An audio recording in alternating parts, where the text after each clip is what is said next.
This time I'll call the March 16th, 2023 meeting to order for the Dixon County Commission. Would you please stand and join in the flag salute? I pledge allegiance to the flag of the United States of America and to the republic for which it stands, one nation, under God, indivisible, with liberty and justice for all.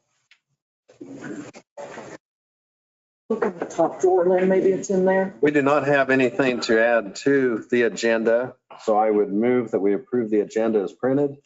I'll second it. We have the motion and the second. Any discussion? All in favor, say aye. Aye. Opposed, motion carries. The consent agenda includes the minutes of the March 9th meeting, also payroll of $476,493.85, utilities of $10,243.30, escapes of $473.36, abatements of $60,967.54, added tax of $3,310.66. I move to approve the consent agenda. Second. We have the motion and second for approval of the consent agenda. Before we approve that, Janelle, would you want to explain what escapes that number is? Because that usually isn't on there.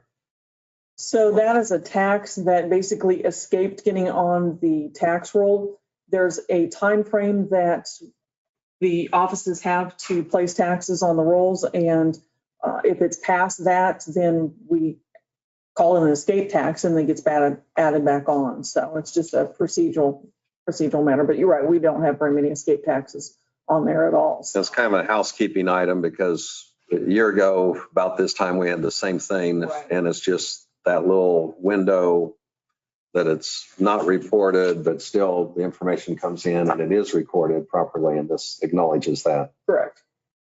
Any other discussion or question? All in favor, say aye. Aye. Opposed? Motion carries. Commission comments. Ron. I did spend a little bit of time in Washington County yesterday. I want to thank them for hosting us for the North Central Regional Detention Center meeting. It's nice to see these courthouses you've never seen before and go through and look at their facilities. But everything's going good with the detention center. Obviously, they're looking for more room and working with Salina, see what's going to happen there. But everything is going good. Okay, Craig. Yeah, last Tuesday I went down to Marion County, met with their county commissioner, and I think his name was Tim, and works for the wind company he's in charge of down there. I spent about 4 hours. What interesting is Dave has got two wind turbines on his farm, and before he got on the commission, he was a liaison between the landowners and the company. So he has a little better perspective of it. Also, then we're having an executive session. I've had some questions about fire districts and how they operate and stuff. That's what we're going to executive session for. That's all. Okay, thank you. Earlier today, Chancey Smith was in. He's our emergency management director, gave us an update of some of the things that are going on in his department. Also, Martin Tannehill, and advised us of a bridge that needs attention at 605 1700 Avenue. Also, I have a Central Kansas mental health board meeting coming up, and that's next Monday. And that's also, I'll just mention on the EDC, we had our board meeting last Thursday and are looking at some, continuing to look at some budget type items and just kind of have some updates. And of course, so often things in that board are confidential because they involve some of the possible companies coming in, and some could be land acquisition or businesses coming in. And so sometimes we're kind of brought forward that there are some things happening, but the specifics, just from the timeliness, aren't necessarily announced at that meeting always. So anyway, I think there's some good things happening there. And we have some new board members that have come on, and there is a constant rotation after someone has served a couple of terms. And that's all I have on that. We do not have any petitions or proclamations. This is the time that we would have public comment. And if there's anyone online, this would be your opportunity to speak. But also, Veronica, we're glad to have you here. And thank you for having me again. My name is Veronica Murray. I work for the Community Foundation of Dickinson County, and I'm actually here today with two hats on. Leadership Dickinson County is hosting a free dinner and keynote event on March 30th at the Greyhound Hall of Fame at 5:30 p.m. I see you all have a copy of the flyer, so thank you for that. I've left a couple of books there. If you or you know a staff member that would like one, at the event, we will have Ed O'Malley, who's the current president of the Kansas Health Foundation, or the director of the Kansas Health Foundation. He's the previous director of Kansas Leadership Center, and a co-worker there, Julia Fabris McBride, and he have co-written this book. Essentially, it is taking pieces of the principles of Kansas Leadership Center and really honing in on talking about the gap. And the gap is what's standing in between where we are and where we'd like to be, and how can we use leadership tools to work with other people to accomplish those while managing ourselves and how we interact with them.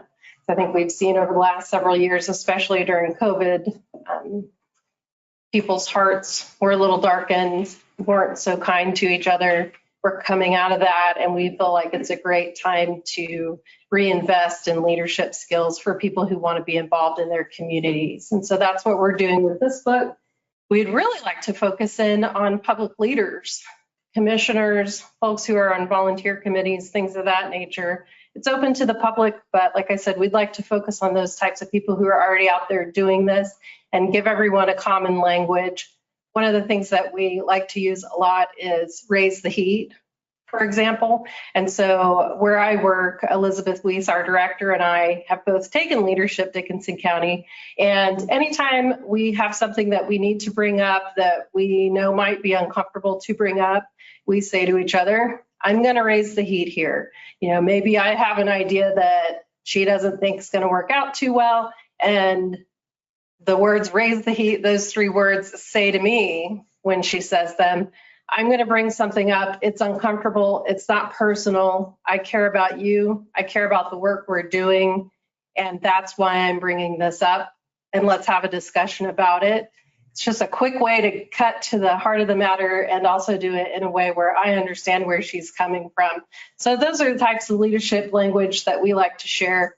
So this event will be free. Ed O'Malley's going to talk about, we've asked him to speak about how we can make progress on local matters. And so he'll be doing a little bit of that.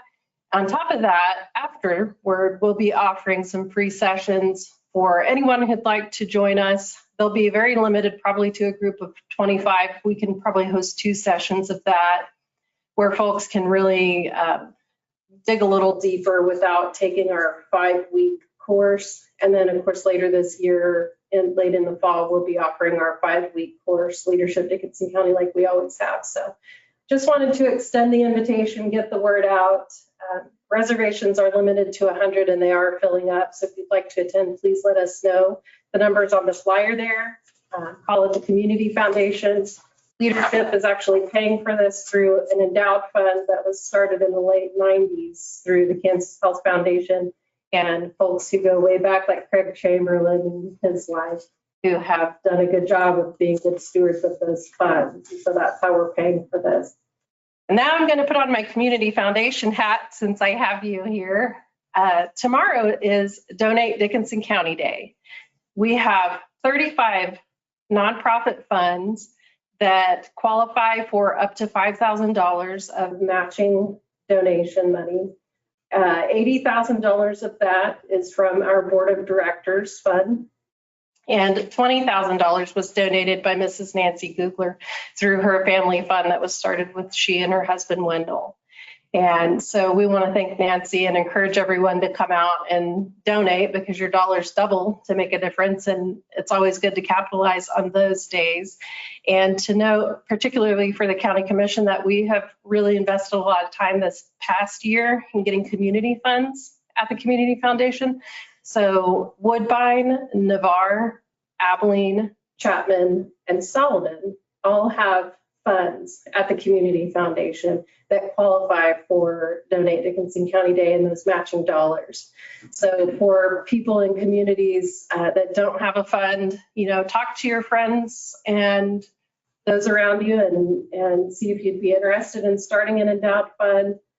Woodbine has a great post. I think Julie Roller posted it this morning or last night about some of the things that they've been able to accomplish with their community fund. But it's just a great way for folks to gather together and tackle the issues without having to necessarily worry about money all the time. So they can rely on these funds. They're for good forever. And so that's why we wanted to have them included in Donate Day. And hopefully next year we'll have a few more. So thank you very much for your time. Appreciate it. So Yes. when the fund first started, do you recall about how much money the Community Foundation had the first year For leadership, for the foundation itself? oh gosh, I really don't. I think we had several donors that had given 5,000 at a time, but I see Craig has an idea. Well, the Kansas, when Wesley sold out, they put in $100,000. That's, which couldn't go The seed below. money. Yeah, well, it was before that, but I mean, you couldn't go, there were several years interest rates went down, we couldn't use any of it. Mhm. But it has, because you have to keep a balance of 100,000. Sure.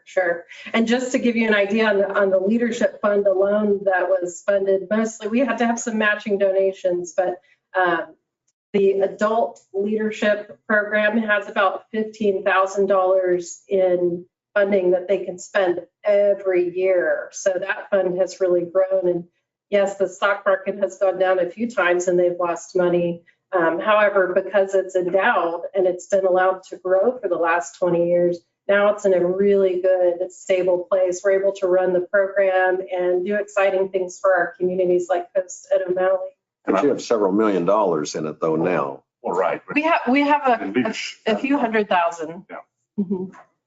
Just for the leadership fund. There's two different pots. There's one for youth and one for adults, Yes. 200,000. Yes. And the youth one has, gosh, I want to say it has more than the adult fund just because it's been really easy to run those programming without spending a lot of money. Because normally we go to schools at this time to host it. So we're not having to rent venues or pay for lunch. The schools are doing a good job of being partners with us on that. So. Can you partner for the CEO program too through that? In a way, we do partner with CEO through that. Troy Leith is our head facilitator for Leadership Dickinson County, which, by the way, incidentally, is all run by volunteers, always has been and probably always will be. But Troy works heavily with youth leadership through the CEO program in that he works with the young people to understand who they are and how their personalities work and their strengths and vulnerabilities and how when they're interacting with someone who's different, how that affects that different person. And not only does he do it with the young people right when they start, but they get mentors throughout the year and he works with the mentors and the youth so that they can work together because they're totally different generations, normally different job skills.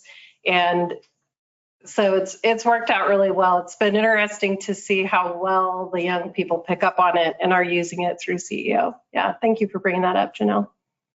Well, I guess you're asking how the seed money started when. For the foundation. And I think for the foundation Yeah. itself, Yeah, that that's not, and I interrupted you there and I thought we were talking about leadership. That's okay. and probably wasn't clear on my question. That's okay. That's a great question. I'll have to have Elizabeth follow up. I know there's, I'm not sure, but there were several dozens and dozens of folks who gave at least $5,000 to start funds. Mhm. which Ralph Snyder really kicked it off with his donation of, and I think I was on there, it was about 7 to 8 million. Now you're over 20 million. Yeah, we're at 20 million now. When we left 2021, we were a little over 22 million. Of course, the stock market's taken a bite, but we're building back and we were at 20 million last time we ran our financials. The gentleman from Woodbine, I can't think of his name. Tracy Gatch. Yes, it's been amazing to be at the foundation while the Tracy Gatch legacy gift has been making an impact. The difference is immeasurable. And, you know, I'm not making this last, we're going to have a short meeting anyway, Lynn. No, we're good. I think it's good to have the information. But I know the Snyder money, I knew was coming, but the Gatch was kind of unexpected, wasn't it? Or did? In a way, he had come into the foundation and let us know that he was planning on including us in his estate. No idea how much it was, but That's all we knew. yeah. Okay. And he lived very simply. And a lot of our major donors we have found do just that because they're not interested necessarily in having the best boat or the best car or the biggest house. And not necessarily interested in recognition either. So it's been really humbling to understand what Mr. Gatch did throughout his life and how modestly he lived, and then turned around and left a gift over $2 million. It's just, I have goosebumps now. I just love being around for stories like that. Well, and last week, wasn't it the 1.7 million? Yes, Vern and Shirley Walker. They have recently left us an estate gift, so we'll be announcing that fairly soon. And that's okay. That's not even the total gift. So it's a large portion, but yes. So there's been several people over the last few years. And I've known Vern a while. We bought a car from him in 1957, 65 Brennan. And I would have never thought that Vern and Shirley had that kind of Yes. finances. Right. They're just another family who live like everyone else, and you wouldn't know it. And Savers too.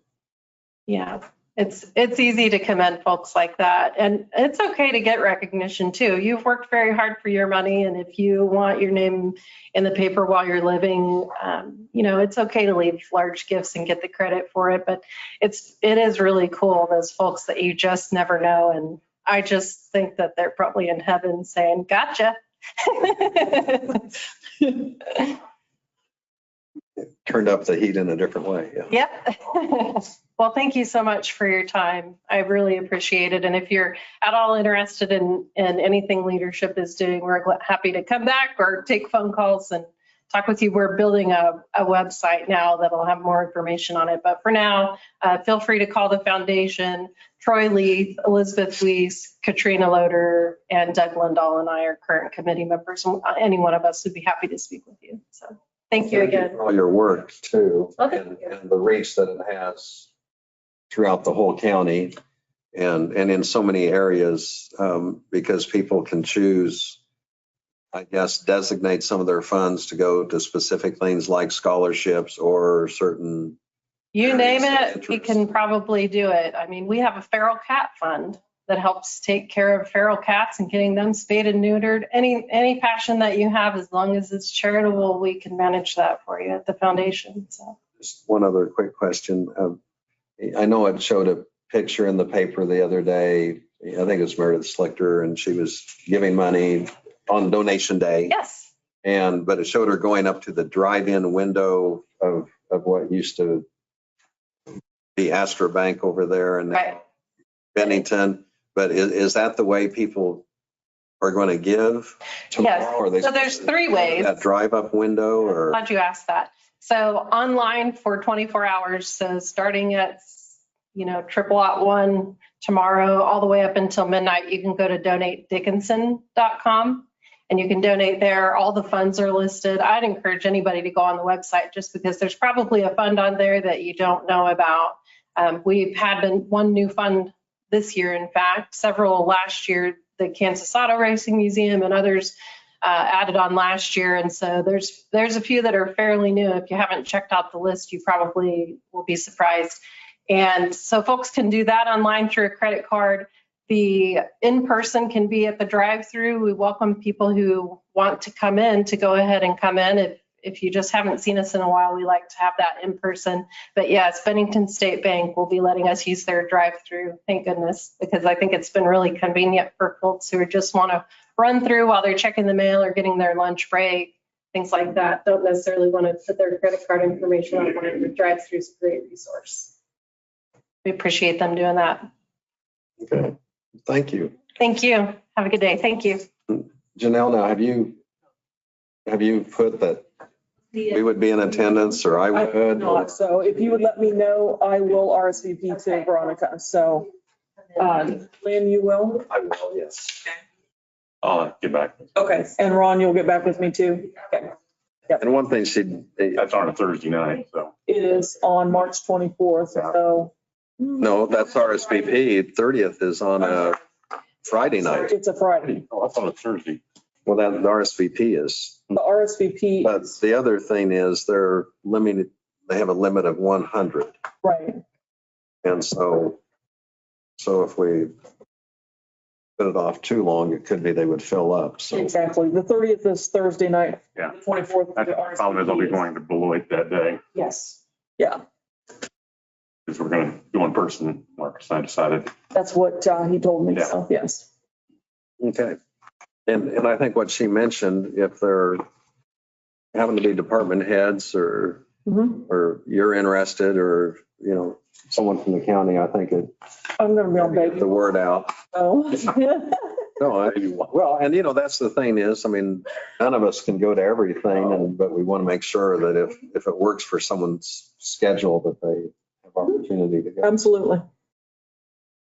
Okay, are there any other public comments?